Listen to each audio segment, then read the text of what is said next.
বাংলাদেশ রংপুর বিভাগীয় শাখা কর্তৃক আয়োজিত আজকে এই মহাসমাবেশের সম্মানিত সভাপতি, দিগার ওলামায়ে কেরাম, নেতৃবৃন্দ, সকল স্তরের জনগণ ভাইয়েরা আমার, আজকে মহাসমাবেশের উদ্দেশ্য কি পোস্টার এবং লিফলেটের মধ্যে দেওয়া আছে। দ্রব্যমূল্য ঊর্ধ্বগতি। আজকে সয়াবিন তেলের অবস্থা সম্পর্কে কম বেশি আমরা সবাই জানি। চালের অবস্থা জানি, ডালের অবস্থা জানি, পেঁয়াজ, রসুন, হলুদ, মরিচ কেনাকাটার যা প্রয়োজন সব কিছুর দামই ঊর্ধ্বগতি। কোনো জিনিসের দামই নিম্নগতি নয়। হ্যাঁ, তবে নিম্ন গতি একটা জিনিস আছে, মানুষের রক্ত, খুন সবচেয়ে সহজ। আর চুরি, ডাকাতি, লুটপাট হলো খুবই সহজ, কিন্তু নিত্য প্রয়োজনীয় দ্রব্য ক্রয় করা মানুষের জন্য খুবই কঠিন হয়ে যাবে। এর কারণটা কি? সব সিন্ডিকেট, সব কন্ট্রাক্ট, বড় বড় ব্যবসায়ীদের সাথে দলের কন্ট্রাক্ট থাকে, নেতাদের সাথে কন্ট্রাক্ট থাকে। ব্যাস, ব্যবসায়ীরা বলে যে আমরা এই দাম বৃদ্ধি করব, এত পার্সেন্টেজ তোমাদেরকে দেব। এক একটা মালের উপরে কয়বার ভ্যাট দিতে আপনারা জানেন? একবার যখন ঢুকে দেশে তখন ট্যাক্স ভ্যাট দিতে হয়, যখন মিলে ঢুকে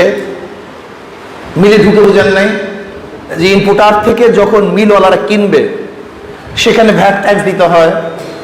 আবার যখন মাল বের হবে তখন সেখানে ভ্যাট ট্যাক্স দিতে হয়। আবার যখন ক্রয় করবে তখন ভ্যাট ট্যাক্স দিতে হয় একই মালের উপরে। আপনারা জানেন না একই মালের উপরে কতবার ভ্যাট ট্যাক্স দিতে হয়। সার বৃদ্ধি, কারেন্টের ইউনিট বৃদ্ধি, তৈলের দাম বৃদ্ধি, তখন দাম উৎপাদন করতে খরচও বেশি, দামও বেশি। সব ইচ্ছে করলে সরকার নিয়ন্ত্রণ করতে পারত, কিন্তু সরকারের মাথা ব্যথা সেই দিকে নেই। সরকারের মাথা ব্যথা হলো বিরোধী দলকে কিভাবে দমন করা যায়, জেলে ঢুকানো যায়, খুন করা যায়, গুম করা যায়, আর সরকারি দল লোকদের পেটকে কিভাবে ভরা যায়। আজকে প্রথম আলো পত্রিকায় দেখেছেন আওয়ামী লীগের মহাসচিব আব্দুল কাদের সাহেব, ওবায়দুল কাদের সাহেব বক্তৃতা করেছেন। আওয়ামী লীগ করে অনেকে হাজার হাজার কোটি টাকা পাচার করেছে। দুর্নীতিবাজ। আজকে দেশের গরিবের টেনশন কার মধ্যেই নেই, গরিবের চিন্তা কার মধ্যেই নেই। অবস্থাটা কিভাবে দাঁড়ালো? কোন এক দেশে দুর্ভিক্ষ লাগার পরে রানী বলতেছে রাজাকে, দুর্ভিক্ষ কি এত পর্যায়ে পুষছে যে জনগণ কি দুবেলা পোলাও খেতে পারে না? দুবেলা পোলাও কি খেতে পারে না জনগণ? রানী তো জানিই না যে দুর্ভিক্ষ কি জিনিস, কাজে পোলাও কি খেতে পারে না? এত দুর্ভিক্ষ। যারা সরকারি দল করে, যারা সরকারে আছে, তাদের তো হাজার হাজার কোটি টাকা, টাকার কোনো অভাব নাই।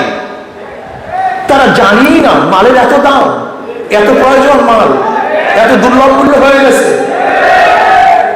অথচ জনগণ কি অবস্থায় আছে যা চিন্তাও করা যায় না। কাজে আমি সরকারকে বলবো, যদি আপনি দ্রব্যমূল্যের ঊর্ধ্বগতিকে নিয়ন্ত্রণ করতে না পারেন, তাহলে জনগণ বাধ্য হয়ে আপনাকে নিয়ন্ত্রণ করবে। উপায় নেই। যেরকম শ্রীলঙ্কার জনগণ বাধ্য হয়ে সে দেশের সরকারকে নিয়ন্ত্রণ করেছে, বাংলাদেশের জনগণ বাধ্য হয়ে আপনাকে নিয়ন্ত্রণ করবে। কয়েকদিন আগে শ্রীলঙ্কার সরকার বলেছে বোরখা খুলে নেবে, হুমকি দিয়েছিল। আল্লাহ রাব্বুল আলামিন তাদের পরনের কাপড়ও রাখে না, সেটা খুলে দিয়েছে। এটা আল্লাহ পাকের নিজাম। আমি সরকারকে বলবো, আপনিও শ্রীলঙ্কার মতো কাপড় খুঁতে বাধ্য করবেন না, কারণ পেটে যখন ক্ষুধা থাকে তখন হুঁশ থাকে না, কিন্তু পেটে ক্ষুধায় হুঁশ থাকে না। যদি জনগণ ক্ষুধার্ত হয় তাহলে হিংস্র বাঘের মতো হয়ে যাবে, কোন জায়গায় থাবা মারবে তারা নিজেরাও জানবে না, মসনদ কাঁপিয়ে দেবে জনগণ। কাজেই দ্রব্যগুলোর ঊর্ধ্বগতিকে নিয়ন্ত্রণ করতে হবে, এটা আমাদের দাবি। 21 বছর বয়স হলে মদ পান করতে পারবে। যেখানে 100 মদখোর থাকবে সেখানে দোকান খোলার অনুমতি দিবে। মনে হয় যেন বাংলাদেশ তোর বাবার দেশ, নাস্তিকদের বাবার দেশ। এটা ভারতের অঙ্গরাজ্য নাকি? ভারতে গিয়ে দেখেন সব জায়গায় মদের দোকান আছে, ওপেনে মদ পান করা হয়, বাজারে বাজারে মদের দোকান আছে, মোড়ে মোড়ে মদের দোকান আছে। তাহলে মানি আমাদের দেশটা তো আমাদের দেশের কোনো নেতারা নিয়ন্ত্রণ করে না, আমাদের দেশের নেতারা আমাদের দেশ নিয়ন্ত্রণ করে না, ওই ভারতের লোকজন আমাদের দেশ নিয়ন্ত্রণ করতে পারে। তাহলে আমরা কেমন স্বাধীন? আসলে আমরা স্বাধীন মুখে বলি, আসলে প্রকৃতভাবে আমরা স্বাধীন না। যদি আমরা স্বাধীনই হতাম তাহলে র্যাবের উপর থেকে নিষেধাজ্ঞা উঠাবার জন্য আমাদের বাংলাদেশ সরকার ভারতকে ধরছে কেন? লজ্জায় মাথা নত হয়ে যায়। উকিল ধরছে ভারতকে। আজকে ভারত আমাদের উপর নিয়ন্ত্রণ করবে, তাহলে আমরা স্বাধীন হয়েছিলাম কেন?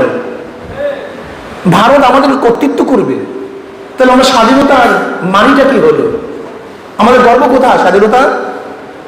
ভারত আমাদেরকে দ্রব্যগুলো নিয়ন্ত্রণ করবে, রাজনীতি নিয়ন্ত্রণ করবে, কে ক্ষমতা যাবে কে ক্ষমতা যাবে না ওখান থেকে আসবে না, এটা মেনে নেওয়া যায় না। কে ক্ষমতায় থাকবে কে ক্ষমতায় যাবে, কে উঠবে কে নামবে, এর নিয়ন্ত্রণ করবে বাংলাদেশের জনগণ, অন্য কেউ না। অন্য কাউকে এই নিয়ন্ত্রণ শক্তি হাতে দেয়া যাবে না। কিন্তু আমরা কি দেখেছি? আমরা দেখছি যারা ক্ষমতায় আছে, যারা ক্ষমতায় যেতে চায়, তারা আমাদের দেশের জনগণের কাছে কেউ যায় না, তারা সবাই বিদেশি শক্তির কাছে যায়। কিন্তু ইসলামী আন্দোলন বাংলাদেশ বিদেশি শক্তির কাছে যাবে না, তারা বাংলাদেশের জনগণের কাছে যাবে। বাংলাদেশে কে ক্ষমতায় যাবে কে ক্ষমতায় যাবে না, কে থাকবে কে থাকবে না, এই সিদ্ধান্ত করবে বাংলাদেশের জনগণ, অন্য কেউ না। এই জন্য তোরা ভোট দিতে ভয় পায়, ভোট দিতে চায় না, কেন জানে ভোটের হারি ফাঁকা হয়ে যাবে। বাংলাদেশের জনগণ এই দুর্নীতিবাজদেরকে আর কোনো অবস্থায় ক্ষমতা রাখবেন না ইনশাআল্লাহ। আপনারা দেখেছেন ইসলামী শিক্ষা সংকুচিত করা হয়েছে।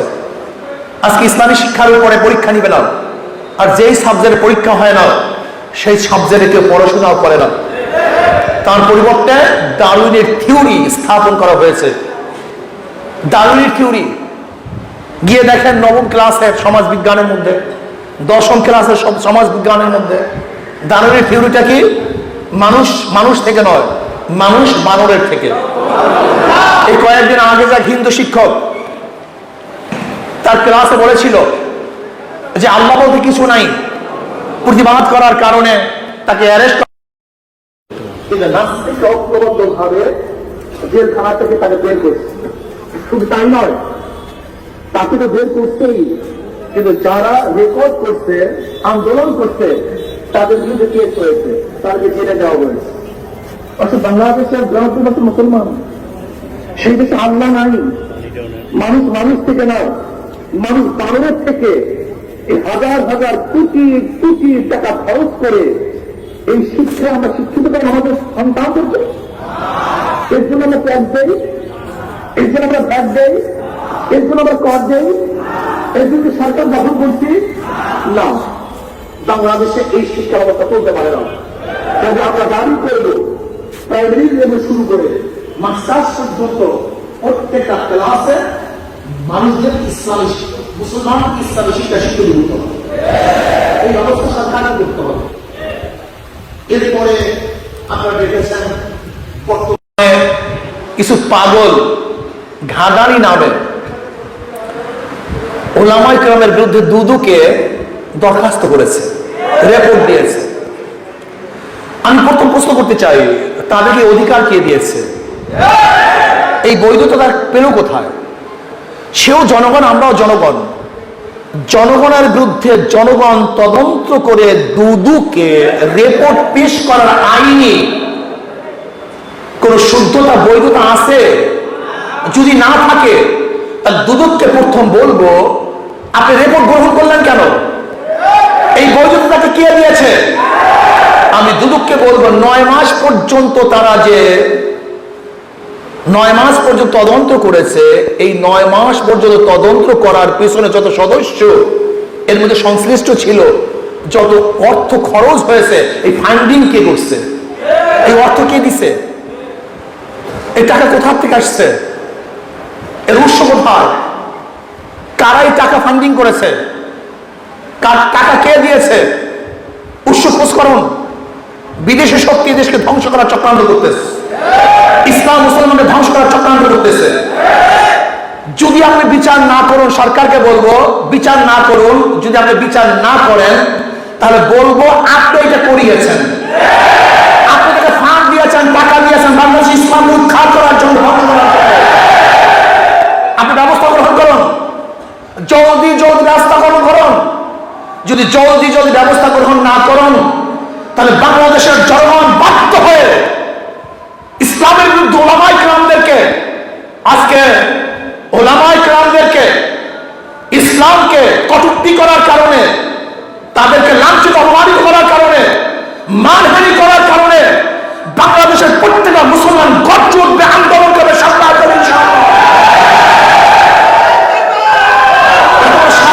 কে দিয়েছে? সমস্ত শীর্ষ ওলামায়ে কেরামদের বিরুদ্ধে আজকে দুদকের কাছে তারা দরখাস্ত করবে, রিপোর্ট পেশ করবে। এত বড় সাহস! আজকে ওলামায়ে কেরামকে ধর্ম ব্যবসায়ী বলবে, এত বড় সাহস তাদেরকে কে দিয়েছে? আমি জানতে চাই সরকারকে। ওলামায়ে কেরাম দেশে ভেসে আসে নাই, আমরা কসুরি বাবা নই যে বিদেশ থেকে ভেসে এসেছি। এদেশ আমাদের, আমার বাবার দেশ, আমার দাদার দেশ, মুসলমানদের দেশ। মুসলমানের কারণে দেশ স্বাধীন হয়েছে, অন্য কারোর কারণে নয়। এদেশ স্বাধীন হয়েছে মুসলমানের কারণে। ব্রিটিশের বিরুদ্ধে আন্দোলন মুসলমান করেছে। এদেশের স্বাধীনতার জন্য মুসলমান সর্বোচ্চ চেষ্টা সাধনা করেছে। কাজে দেশ মুসলমানদের দেশ, নাস্তিকদের দেশ নয়। কোন নাস্তিক মুসলমান উৎখাত করার চেষ্টা করবে আর মুসলমানরা বসে থাকবে না, এটা হতে পারে না। যেরকম আগুন এবং পানি একই জায়গায় থাকতে পারে না, আলো এবং অন্ধকার একই জায়গায় থাকতে পারে না, ইসলামের দুশমন এবং মুসলমান একই জায়গায় থাকতে পারে না।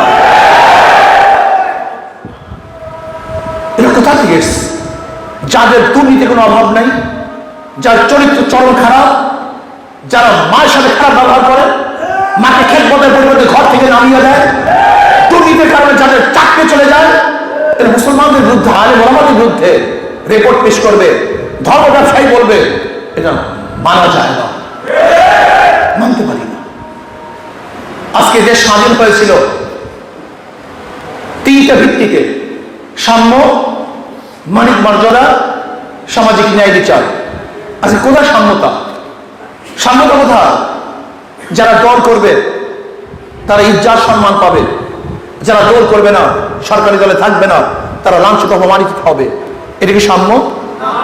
আজকে যারা ক্ষমতাসীন তাদের আত্মীয় স্বজন রেলে ফ্রি চলবে, আর যারা ক্ষমতাসীন না তারা টাকা দিয়েও মুক্তি পাবে না, বাঁচতে পারবে না। এর নাকি সাম্যতা? মানবিক মর্যাদা কোথায়? কোথায় মানবিক মর্যাদা? আজকে মানবিক মর্যাদা পাচ্ছি না, মানুষ ঢুকে ধরে মরছে। যারা দল করবে না তারা লাঞ্ছিত অপমানিত হবে। আজকে সম্মানিত লোক তারা লাঞ্ছিত হবে, অপমানিত হবে।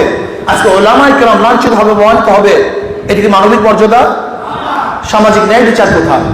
যদি দল করেন খুন করলে মুক্তি পাবেন, আর যদি দল না করেন, অন্যায় না করলেও আপনি জেলখানায় ভুগবেন। এটা কেমন কথা? হ্যাঁ, সব জায়গাতেই সরকার হস্তক্ষেপ করেছে। আজকে নির্বাচন কমিশন, নির্বাচন ব্যালটে হবে না ইভিএমে হবে সে নির্ধারণ করবে কে? না, নির্বাচন কমিশন। নির্বাচন কমিশন। অথচ আমাদের প্রাইম মিনিস্টার কি বলেছেন? ইভিএমে সব জায়গায় নির্বাচন হবে। তার মানে সে আগে নির্দেশ দিয়েছে আগামী নির্বাচন সুস্থ হবে না, আগামী নির্বাচনও একমুখী নির্বাচন হবে। শোনেন, আপনার বিগত দিনে এই নির্বাচন করেছেন, জনগণ কিছুই বলে নাই, কিন্তু ভবিষ্যতে যদি আপনি ওই একতরফা রাত্রে নির্বাচন করার চেষ্টা করেন, তাহলে বাংলাদেশের জনগণ ঐক্যবদ্ধ হয়ে, যেরকম শ্রীলঙ্কা সরকার দুর্নীতিবাজ সরকার পালাতে পারে নাই, ঠিক বাংলাদেশের জনগণ ঐক্যবদ্ধ হয়ে দুর্নীতিবাজদেরকে ভোট ডাকা এবং ভোট চোরদেরকে পালাতে দিবেন না ইনশাআল্লাহ। কাজে আসুন আমরা আগামী নির্বাচনে সাম্য, মানবিক মর্যাদা এবং সামাজিক ন্যায় বিচার প্রতিষ্ঠিত করার জন্য ইসলামী আন্দোলন বাংলাদেশের কোনো বিকল্প দল আছে বলে আমি মনে করি না। এটা আমার জানা নেই। ইসলামী আন্দোলন বাংলাদেশের প্রত্যেকটা নেতাকর্মী তারা সন্ত্রাসের সাথে সংযুক্ত না, তারা মদ্যপায়ী না, তারা চোরাচালানির সাথে জড়িত না, তারা অবৈধ অস্ত্র নিয়ে ঘোরাফেরা করে না, তারা চাঁদাবাজি করে না। যদি এদেশ চাঁদামুক্ত করতে হয়, সন্ত্রাস মুক্ত করতে হয়, আমি মনে করি ইসলামী আন্দোলন বাংলাদেশের কাছেই এদেশ নিরাপদ এবং সন্ত্রাস মুক্ত হবে বলে আমি মনে করি ইনশাআল্লাহ। এর জন্য আজকের থেকে আমাদের ইসলামী আন্দোলন বাংলাদেশের প্রত্যেকটা নেতা কর্মীকে ঝাঁপিয়ে পড়তে হবে, এলাকা এলাকায় ছড়িয়ে পড়তে হবে। আমাদের এখন থেকে জনগণের কাছে যেতে হবে যে আসুন আমরা ইসলাম, মানবতা এবং সামাজিক ন্যায় বিচার প্রতিষ্ঠিত করার জন্য ইসলামী আন্দোলনের হাত পাকে আমরা সবাই ভোট দেব। এখন থেকে ঝাঁপিয়ে পড়ুন, এখন থেকে দাঁড়ে দাঁড়ে যান। যেখানে দুর্বলতা আছে সেখানে আমরা গিয়ে দুর্বলতাকে কাটিয়ে সেই এলাকাকে শক্তিশালী করার চেষ্টা করবো ইনশাআল্লাহ। কি রাজি আছেন ইনশাআল্লাহ? আশা করি আগামী দেশ হাত পাকা দেশ হবে, আগামী দেশ ইসলামের দেশ হবে। আগামী ইনশাআল্লাহ ইসলামী আন্দোলন বাংলাদেশ বিপুলভাবে ভোটের মাধ্যমে এদেশে সামাজিক ন্যায় বিচার, মানবিক মর্যাদা এবং